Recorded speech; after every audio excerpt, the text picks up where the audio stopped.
2020 Atlantic hurricane season as a whole has been very active. As we all know, we cannot catch a break, especially Louisiana. Meteorologist Caroline Carruthers is here.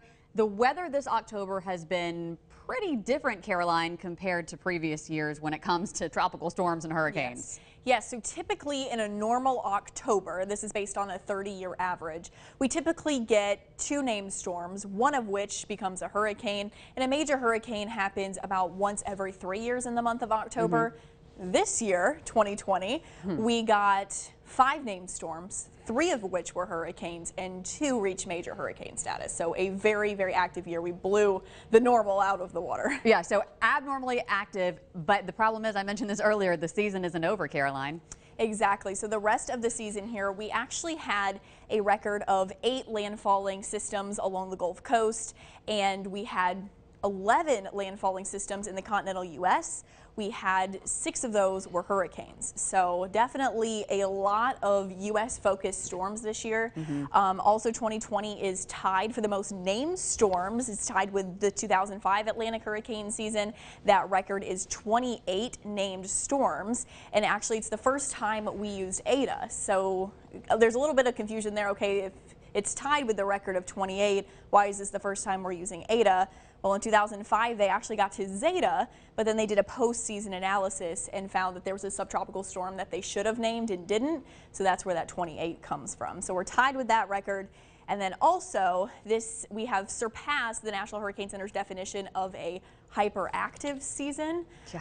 And that's only happened 11 times since 1966. Talk about this for a moment. When are the names retired? What has to be in place? There's I'll have to look that up. There's very specific kind of guidelines with that. And a lot of people were asking, okay, what if a Greek letter is retired? Right. Like, what do they do with Because that? they're going to go back to this Greek alphabet again. Yeah. And if that happens, they'll actually retire the Greek name and the year. So it would be like, let's say Ada got retired, which is possible. They would retire Ada 2020.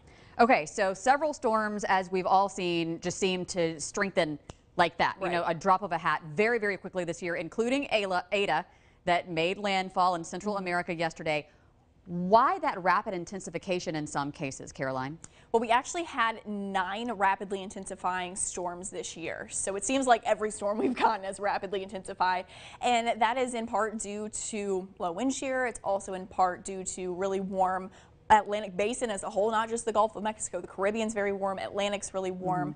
And rapid intensification has a specific definition. It's not just like, oh, that popped up quick. It's the wind speed in a storm has to increase at least 30 knots within 24 hours. So we had 9 of those this year. Ada, like you mentioned, actually made landfall as a strong Category 4 hurricane yesterday and is the strongest Greek named storm on record ever. So very, very strong. It's a beast. I mean, it really is. And Ed was saying earlier, we may get some cooler air that can push it away from us. So hopefully, crossing our fingers that happens. And you're going to have more for us on all of this on WKRG News 5 at 6. Yes, I will. Okay, so stick around for that. Thanks, Caroline.